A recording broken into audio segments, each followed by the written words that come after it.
results in online advertising is just always changing. You always have to be up on the latest and greatest, and these guys are on the cutting edge, and they're going to share what they know about what works and what doesn't work in pay-per-click advertising here in 2 weeks from today. So be sure and go to the Sales Growth Hub and register for that. So today, what we're going to talk about is your salespeople and your CRM and why they won't use it and what we can do about that. If you're here today, then generally I'm assuming that you've tried this already. You've got a CRM, and you've tried to get your salespeople to use it, and you've got some pushback, or at least some that just won't get on board, or some struggles around that. So I think there'll be some really interesting insights here today. In looking at this picture after I put it in the slide, I realized this could be looked at two different ways. This could be the salesperson complaining to the manager about the CRM. You know, I don't have time to do that, boss. You know, what are you kidding? You want me to stop making calls on customers and start typing stuff in computers? That's crazy, right? We've all heard that before. But it also could be the other way around. This is you, the manager, trying to tell your salespeople, use the dang CRM, and the salesperson just ignoring you, right? We've all probably had that experience as well. And there's a reason for that. And unfortunately, I had this is an image from a YouTube video that I was going to play, but I wasn't able to figure out how to play the YouTube so that you could hear the audio, which is really the crucial part of it. I recommend go to YouTube and search for Dave Blanchard Stress and Structure and watch that video. It's just like 2 or 3 minutes long. Really interesting, where Dave talks about how salespeople in particular naturally resist any kind of stress, any kind of structure, and it creates a tremendous amount of stress for them. So, you know, here we are at the management level. We've got corporate goals, and a lot of those corporate goals have to do with getting more efficient, creating more systems and structure and procedures. And that's to the salesperson, that's just, you know, scares the heck out of them for all kinds of reasons that I'll let Dave tell you about in his video if you want to go look at that. But then what happens is when the systems that we put in place don't work because the salespeople aren't getting on board, what do? Well, we just create a new system and start all over, and it's just constant stress. And so I think that's going to be one of the themes here today, is that what we do wrong a lot when we put CRMs in place is we're not really focusing on how it's going to impact the people who we most need to participate, which is the salespeople. If you have tried this and it hasn't worked the way you expected it to, do not feel bad. You are definitely not alone. This just shows you. Way back in 2001, Gartner found that 50% of CRM implementations failed. Then you can see there was a study in 2002 said 70% of them failed, and even as recent as 2009, Forrester said that 47% of them. So it doesn't seem to be getting any better. And I think I have some idea as to why it's such a big challenge, and definitely today we're going to try to talk about what we can do about that. But as I already mentioned, a big part of it is we're just not selling it to the salespeople. We're not communicating to them how it's going to benefit them. And then also, we're not really closing the loop. We're not really going all in. And I'll show you what I mean as we get going here. So that's what we're going to focus on. That's what I hope you're going to come away with today. You're going to know how to sell it to your salespeople. And in particular, I'm going to show you how one very simple fringe benefit of having a CRM in place can lead to a 10% increase in sales minimum. It's really a no-brainer, and I've never seen anybody that couldn't pull that off. And it's really not that difficult. You just have to get the CRM all the way there to where everybody's using it. So what I see happen when businesses implement their CRM is it just never makes it all the way to the top of their list of things to do. We've all got time constraints. If you're in sales management or you're running a business, you definitely have time constraints, and you're always concerned about hitting your sales goals, and that always comes first. Customers always come first, and so there's a lot of resistance to the CRM implementation ever really taking center stage for you.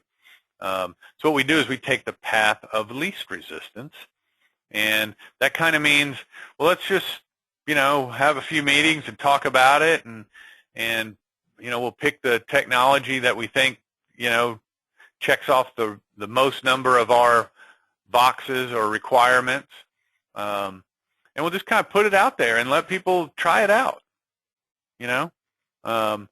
without any sort of process defined. And here, this fourth bullet here, no clear expectations of sales ever get communicated. Meaning, you're not saying to the salespeople, look, guys, there's a lot of things this technology can do for you. We're not saying you have to do it all, but we are saying you have to do this, this, and this. If you don't do that, you're wasting your time. What we usually say is, hey, let's just start trying to use it and see what happens. Well, in any other aspect of your business, will that approach lead to success? Not generally, right? It's the same here. So what we have to do is we have to get sales buy-in. We have to make them part of the process, make sure they're on board. And when they raise a red flag and say, wait a minute, we don't like the way this is going, we need to pay attention to that. They are a stakeholder, and we need to recognize that. We need to get consistent input from the salespeople into the CRM. It needs to be the same every day, every call, every meeting, every proposal. Certain things have to be done consistently. Otherwise, it's just garbage in, garbage out. That means we need a defined process. We're going to talk a little bit about what that really is and how to get it. And then we need reinforcement. We have to, at the management level, change our process so that we're using the CRM to measure what's happening, and then we're talking to the salespeople in a way that lets them know we've seen what they're doing in the CRM. In other words, we don't pull the sales guy into a meeting, once a week and say, hey, so how was your week this week? Tell me about the meetings you have. How many proposals did you send out? Because we shouldn't have to ask that question, right? I should already know. The CRM should be telling me. Change the way you're communicating with them. Let them know that if they follow the rules in the CRM, you'll know about it, you'll appreciate it, you'll recognize it. So back to the question of, can we really make this a priority to get it right?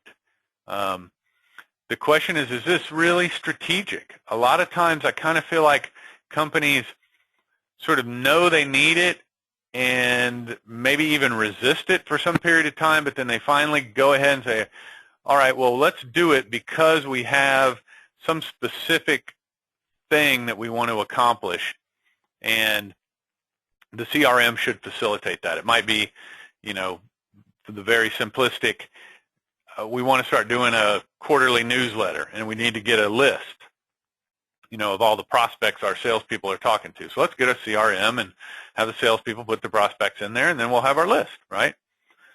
Well, that makes sense, but it's not a strategic reason to start a CRM, and it's not going to be compelling to the salespeople. So you got to go back and you got to ask yourself, is it really strategic for your business? And, my question to you would be, is your internet presence important or strategic to your company? Of course, for all of us, it's yes.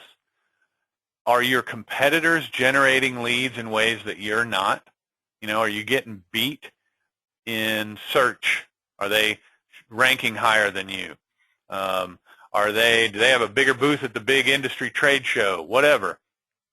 They figured out a way to spend money on things profitably to generate new business that you haven't.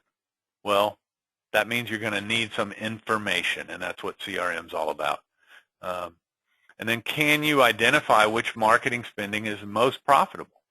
That's going to be very difficult to do with any kind of a human-to-human sales process unless you have some sort of CRM information system underlying it all.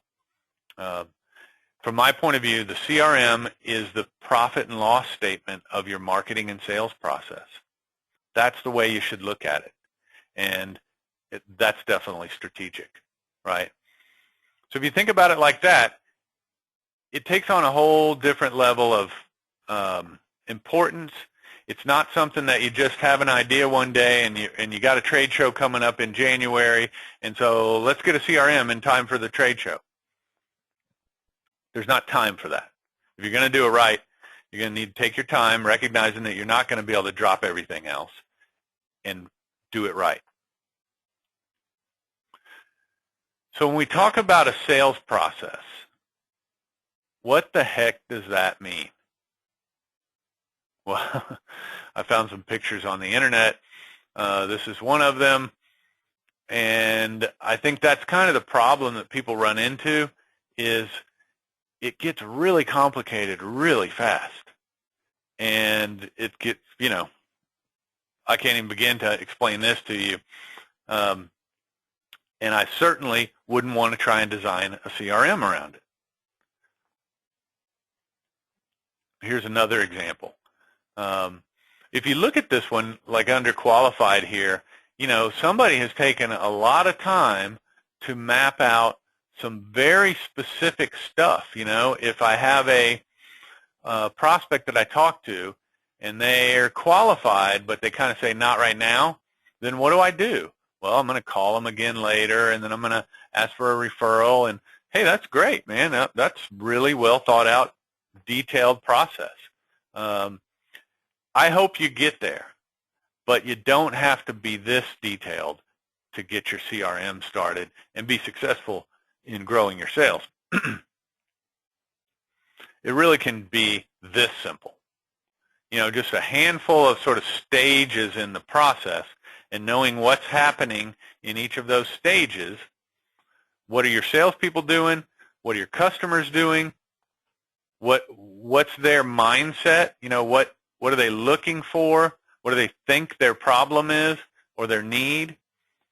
Are they, when they're at one end of the spectrum, they're not looking for proposals over here, right? They're looking for information. They want to learn. So if you show up with prices, that's the wrong thing at the wrong time. Same thing over here. This guy's looking at prices. We don't want to start sending him educational white papers, That's what I mean about a sales process. Just kind of knowing the buying process that your customer goes through, and then what your salespeople should be doing at each of those stages.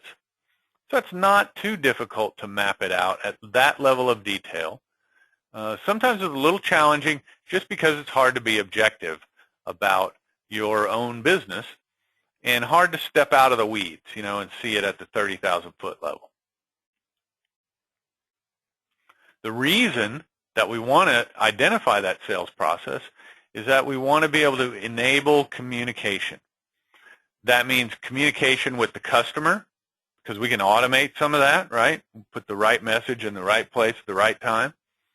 But it also means communication with the salespeople or amongst ourselves internally as a team.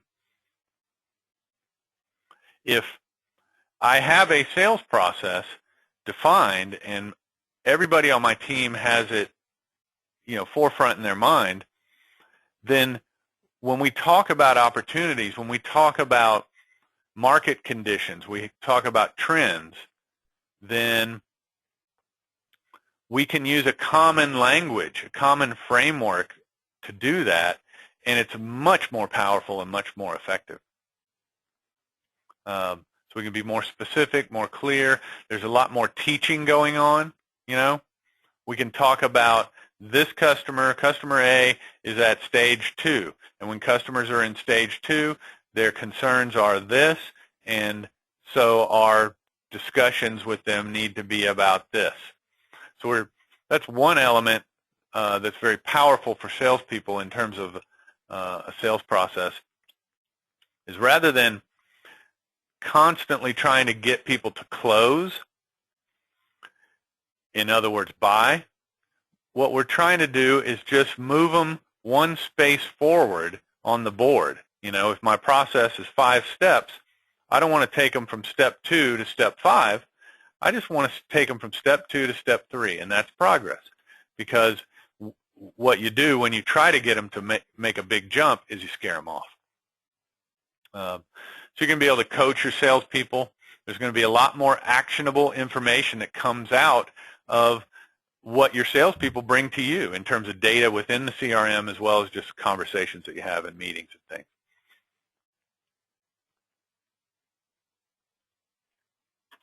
Hey, real quick, I forgot to mention earlier, if you have questions, I definitely want to respond to those. And so in the GoToWebinar control panel, you'll see where it says questions. If you just hit the little plus sign and expand that, you can type in a question there. And at the end of the presentation, I'll pause for a few minutes and go through those and try to respond to your questions. So definitely type in your questions as we go. Okay, so let me get back to it here. So this is an example of the kind of thing that you should be able to get out of your CRM. That this is sort of the reason that you tried this in the first place, right? We want to measure our lead sources, what's working and what's not. How can I possibly evaluate an investment in some kind of advertising if I don't know that typically when we advertise in this sort of media, you know, we get X number of prospects or suspects, whatever you want to call them, and 2% of those become qualified, and, you know, less than 0.1% become clients. Wow, if I know that, then I'm not going to spend a lot of money there, you know, on a per lead basis, right? It's more of a volume thing, right? But then I can identify that through other sources, I get a much higher close rate, right? When people come through my website, I get a much higher close rate. So I may want to invest more money driving qualified traffic to my website. If you don't have this kind of data, you're just throwing money around, right? We all know that feeling. I certainly do. And when the chips are down, that's when it gets the worst, right? You're desperate for good opportunities. And you've got trade shows, you've got online advertising, you've got magazines and print and billboards and radio and TV and you name it. And all of it's expensive, time-consuming. And what can you do other than just sort of, you're putting bets down on every table? That's not going to lead to success. It's certainly not going to lead to profits. Here's another example of the kind of thing that we want to see from our CRM, you know. What kind of dollar volume do we have at the initial sort of lead stage or the opportunity stage, or we've done a demonstration, or we've qualified them as a real prospect, we're in the negotiation stage. What this lets us do is get to this over here, right? We know that when my salespeople are telling me I got $500,000 in my pipeline, but you know they're all at the first couple of stages, then I got to take that $500,000 and multiply it by 7%.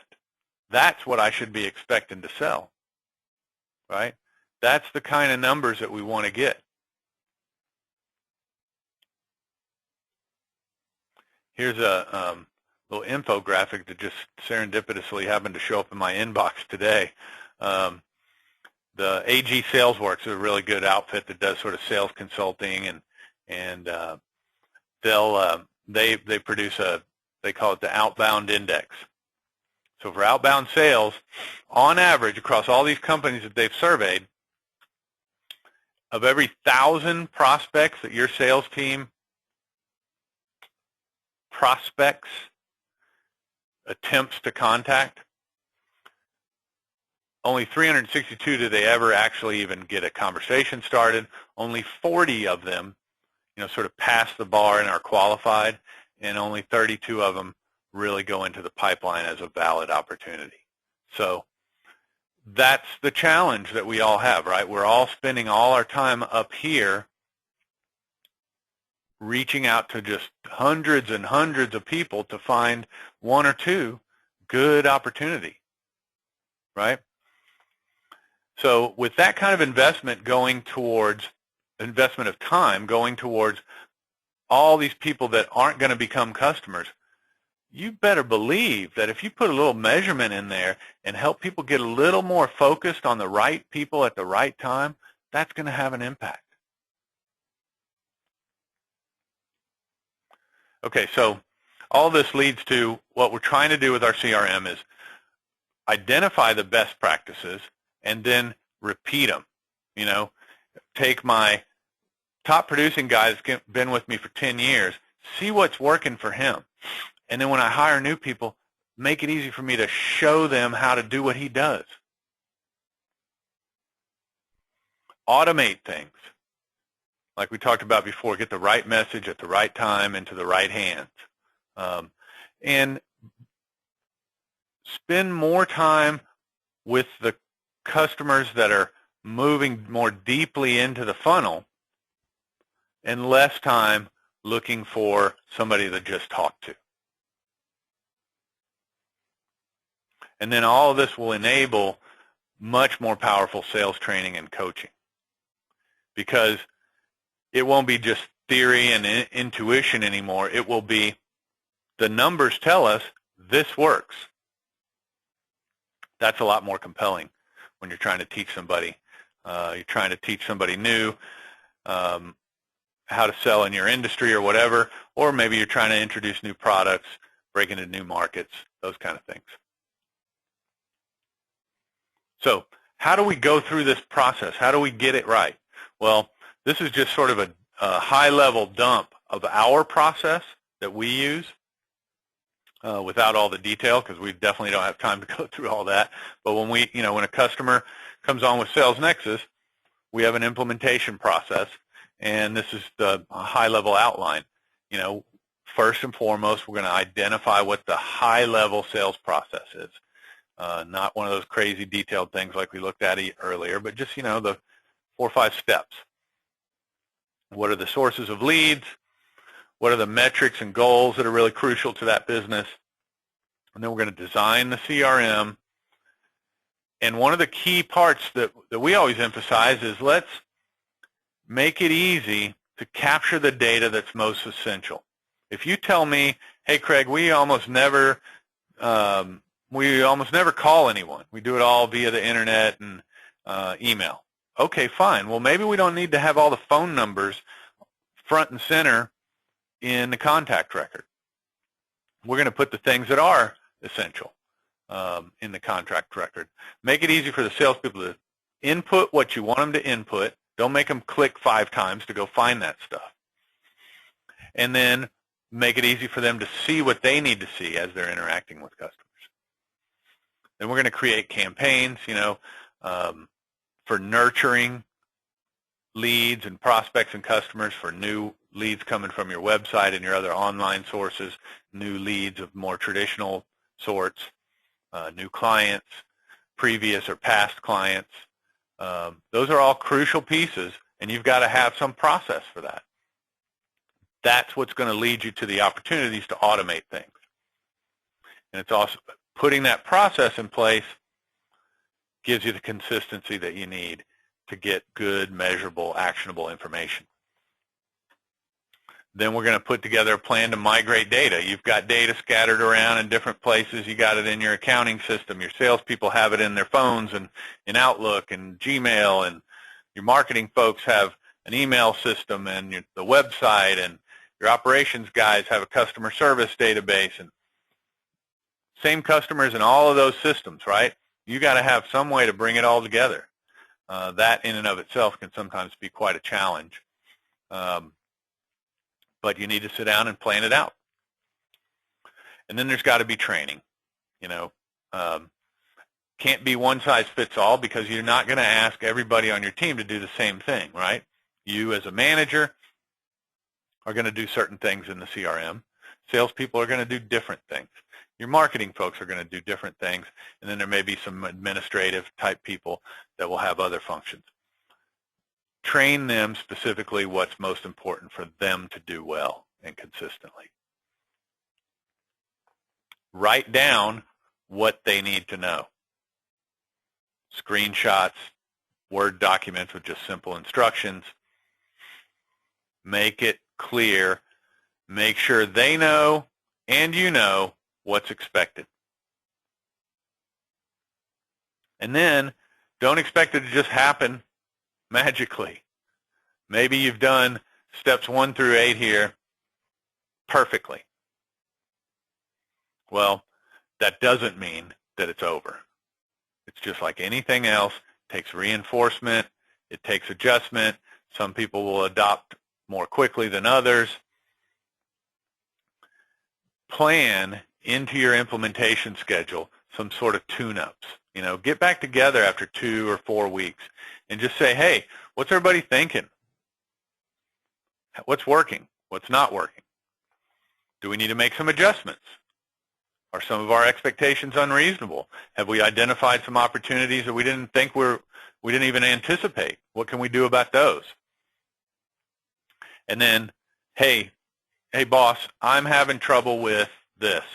Okay, let's train those people in those areas. So it's going to be an ongoing process for some period of time. But realistically, in a typical organization, especially a sales organization where the salespeople are all over hither and yon, it may take you 6 months, but if you stay on it, at the end of that 6 months, you're going to have a process and a system, and it's going to be working, and it's going to be documented so that the next person you hire, you will be amazed how much easier it is. Because you say, there's the system, here's the documentation, go to work. Something we always do is we record training sessions for that very reason, because then new hire can just sit down and watch the recording rather than somebody else having to sit there and walk them through it for half a day. So a real quick tip on the sales process front, try out salesscripter.com. It's a really powerful system. Any sales organization really ought to try it out anyway, but it's real helpful for just planning out your process and how you're going to leverage a system like a CRM. It'll ask you a few questions about your business and who you sell to, and then it's going to give you calling scripts. It gives you voicemail scripts, all kinds of great sales tools, but it also gives you qualifying questions. Whoops. Those qualifying questions become the fields that you need in your CRM. It's going to give you objection responses. Those objections, just going through the process of identifying what those objections are, man, that's really powerful to have for your salesperson when he's on a call, to just be able to pull down some drop down and go, this is the objection I got. Man, what kind of market intelligence is that after a few months? And then it's going to give it gives you all these emails you can use too. Emails to send before you call a prospect, emails to send after the call, all kinds of neat stuff.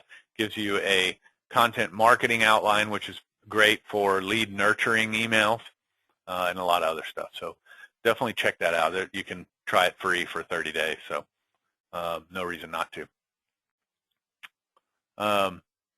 So just to hit on this one more time, to identify what your sales process is, you've got to identify those sources of leads and how you're going to track that. As a lead is given to a salesperson, how does he know where it came from? How does the system know where it came from? And how is that going to be maintained, that linkage between the lead and the source throughout the process? And then you're going to identify the actions, the steps in the process. What's the first step that I take with each of those leads? Because it may be different if somebody comes through my website versus I get a referral, right? And what are the ongoing steps and stages for each of those sources? And then what do my salespeople do as they bring those leads through to the close? What are the requirements for a lead to move from step 1 to step 2 or stage 1 to stage 2 in my process? You should identify what the requirements are. They must meet some criteria. We can't have it be they can just fog a mirror and they're willing to sit there and listen to my salesperson. That's not good enough. What we're trying to do here is help the salespeople focus on the right people, the ones that are most likely to buy, the ones that have the greatest need, the ones that have the greatest budget. And so we've got to identify what those criteria are. Do they have the right title? Do they have the right number of employees? Are they in the right industry? What are they spending currently on this kind of thing? Those sorts of things. And then quantification. We want to start tracking how many proposals we sent out, how much the proposals were for, or estimates, or whatever that is in your world. But there's a point in the process where it comes time to say, here's what it's going to cost you, Mr. Customer. And you want to be able to say after a few months, you know what, for the leads that come from source number 1, we tend to quote an average of this much, and we tend to close an average of that much. But then for this other source, those numbers will be different. And that difference is extremely important to know when it comes to where am I going to spend more money from a marketing point of view, and where am I going to have my salespeople focus their time. So I mentioned this earlier, but this is, to me, really, really crucial in selling the CRM to the salespeople. What's in it for them? Why do they care? All the things that we've talked about so far are mostly what's in it for the business. Why is it important for the business? You should sell those things to the salespeople. Believe it or not, they do care about your business. And they need to know that they're doing something that's helping the business, right? And they need to know exactly how. So definitely you should sell that stuff to them. But you also need to sell them what's in it for them, right? So a lead nurturing process is a no-brainer for everybody concerned.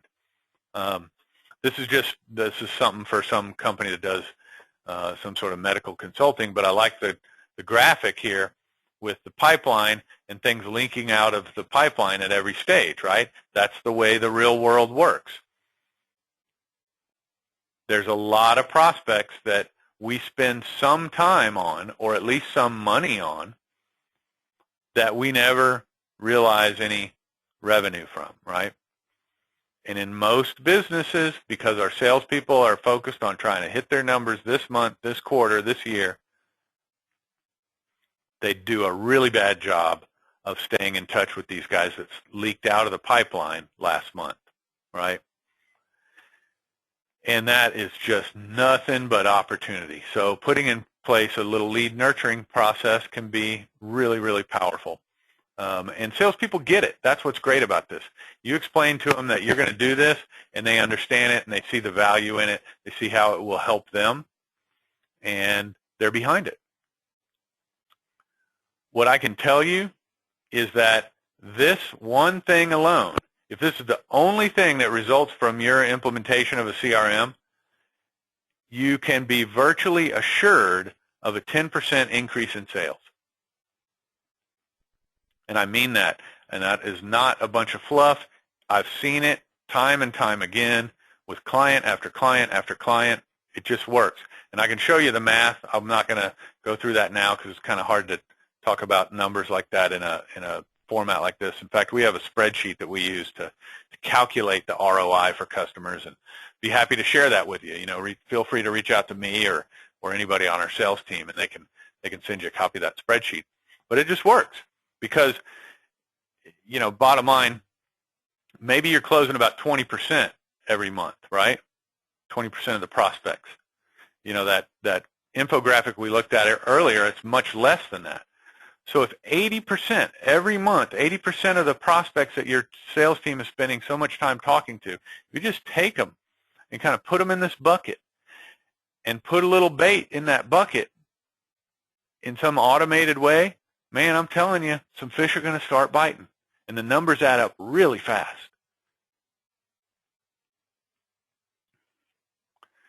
If you're doing online advertising, you're doing pay-per-click, you're spending time and money on search engine optimization, you're doing Facebook ads or whatever, we're all doing it.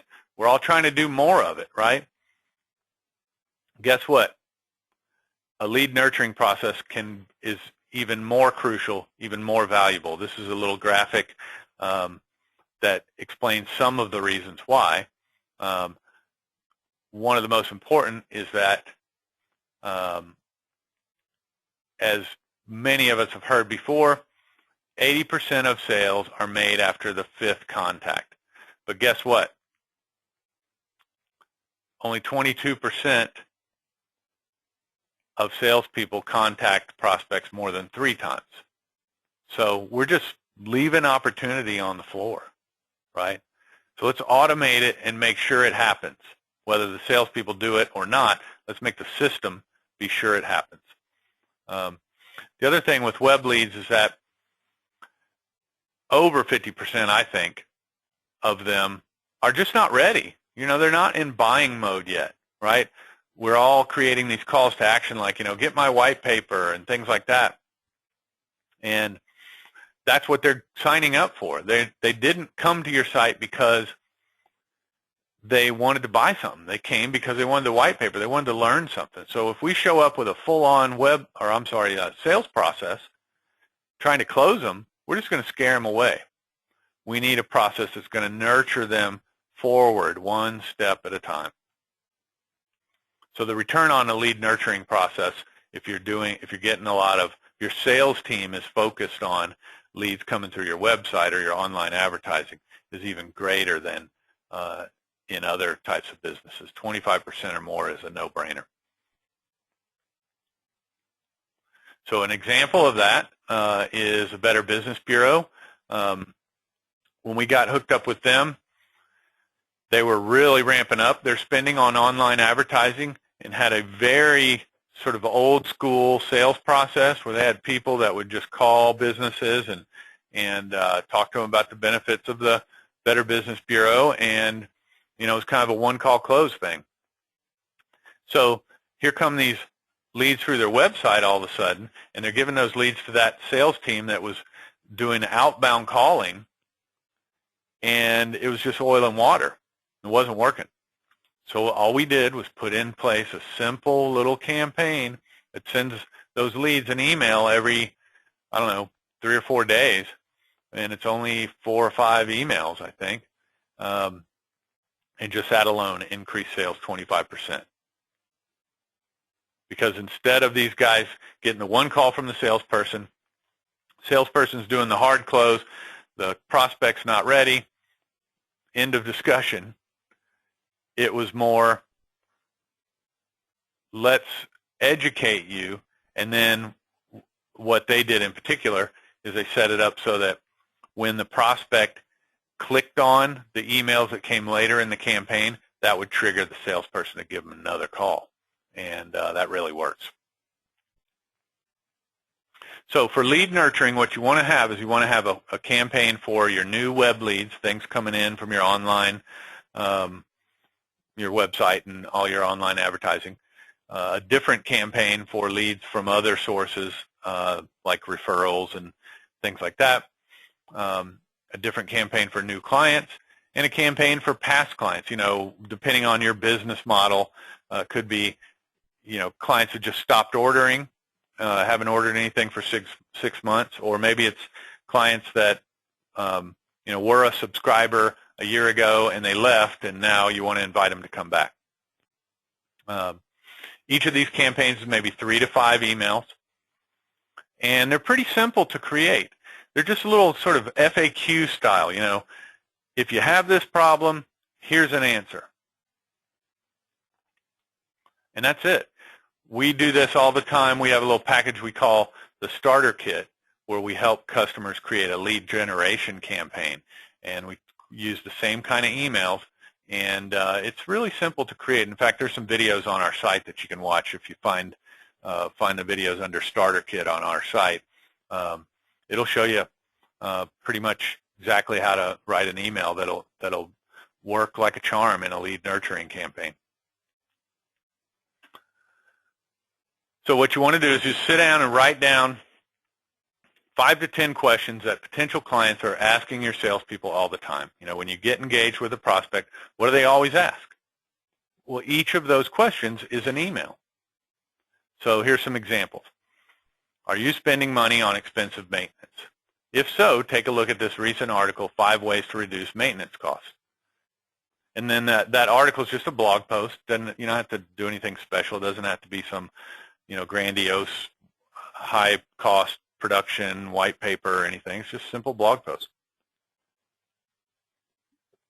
Are you wondering what will happen if your pump systems fail? If so, take a look at this recent article, 3 simple backup pump plans for pump systems. This is the kind of stuff that in your business, though, whatever that is, those 3 tips or 3 ways or whatever, that stuff. You could quote it to me right now. You just got to write it down that way. But that doesn't go in the email. That goes in the blog post. The email just asks the question and asks them to click, because you want them to click. That way you know who's interested and who's not. Here's an example of one, and I mentioned earlier our little starter kit program. This is just one of these starter kit emails. You can see just 3 simple questions kind of highlighting the pain that the customer has, the need that they have, or the problem that they're trying to address, or what they're trying to learn or figure out. And if so, read 9 Ways to Boost Profits. Here's another example, very similar. And this one uses a video. And if you have video, use it. Video will get you 2 times the click rate or response rate versus an email with similar content but without the video. Okay, so we've talked about this, but let's just kind of sum it all up. We want to sell it to the salespeople, right? Talk to them. Get their input. Make them part of the process. Make sure that they know that it's strategic and it's going to happen, whether they like it or not. But you're not going to do it without them. Does that make sense? They got to be part of the process. They don't get to say, we're not doing this, but they do get to be part of how we're going to do it, right? What can you do to make their life easier? How can you help them sell? What work would they rather not have, that you could take off their plate by automating some things? Those are the questions you want to ask and get them talking about, thinking about. Emphasize the strategic importance and opportunities. You're going to get them better leads. You're going to get them more leads, possibly. It may be your CRM system may be a crucial aspect of some of your new initiatives, new products, new markets, et cetera, for growth of the company and new opportunities for them. Help them understand how that all fits together. Lead nurturing. Show them what your plans are.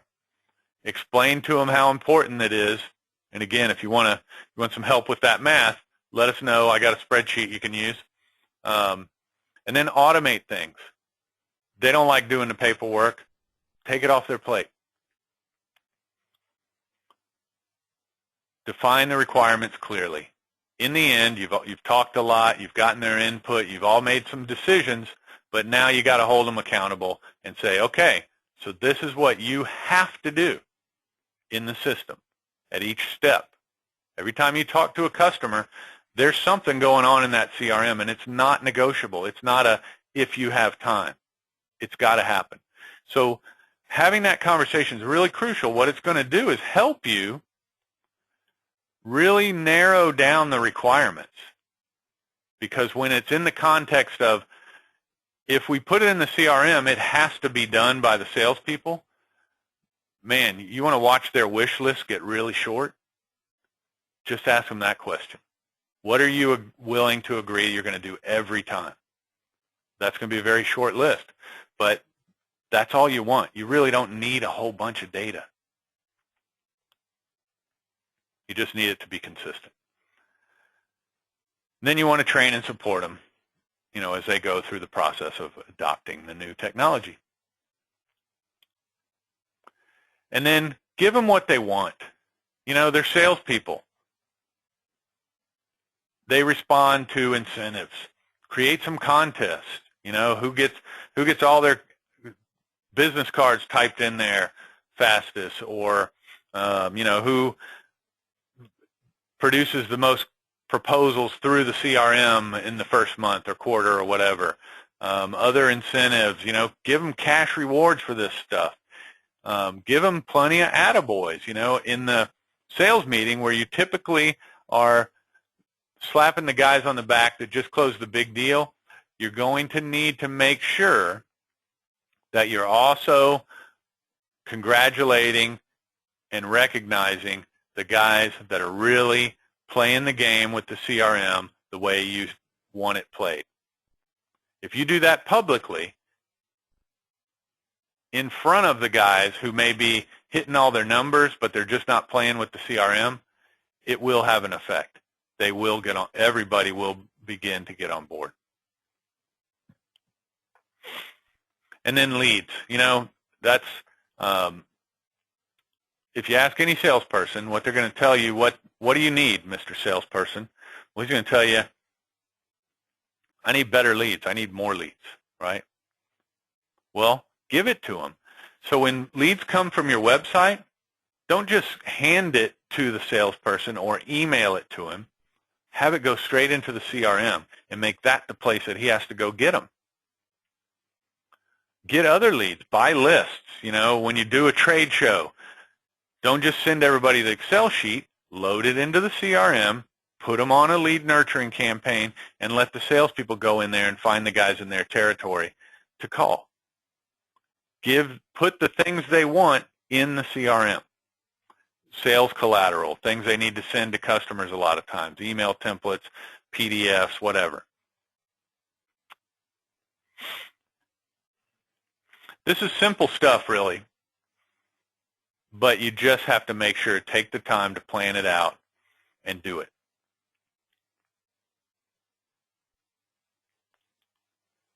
Okay, so I want to be sure and respond to your questions. And bear with me a sec. I got to find the questions on GoToWebinar. I may have to see here.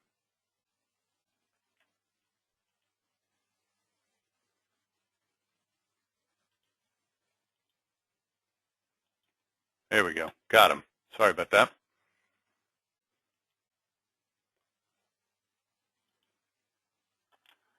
Okay, so yeah, there's a couple of people asking about getting the slides and stuff. So yes, that's a good question. Thanks. I should have mentioned that earlier.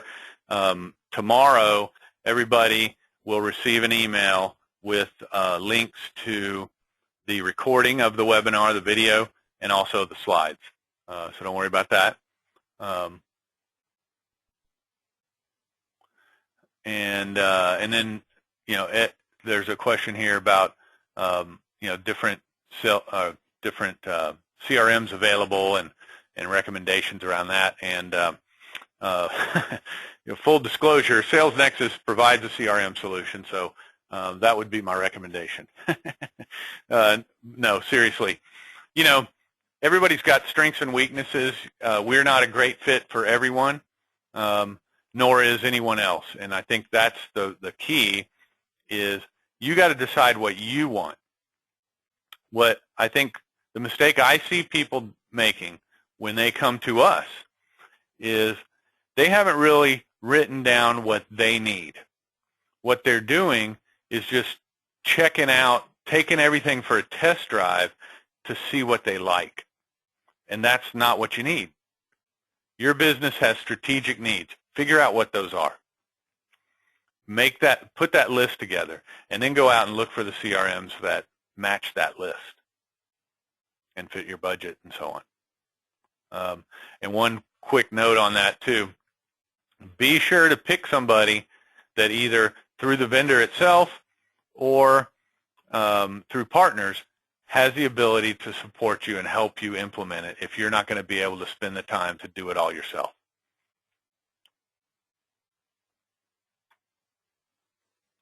Let's see. Yeah, so a few comments here I'm seeing about getting the salespeople on board part of things, and that really is the crux of the matter. And honestly, I would recommend that until you are able to do that, until you feel as though they're behind you, that they are on board to making it work, don't waste your time doing it. It's because it ain't going to work. They're the eyes and ears on the marketplace, and so your CRM has to include their input. And if they're not on board, it won't go anywhere. So focus on getting that first. Let's see here. Okay, so what should we do next? Well, first of all, go back to salesgrowthhub.com, salesgrowthhub.com/event, and you can register for our upcoming webinars. Mentioned before, our webinar about maximizing the results of your pay-per-click campaigns coming up in 2 weeks, so be sure and register for that. And also, you may be interested in our sales process optimization program.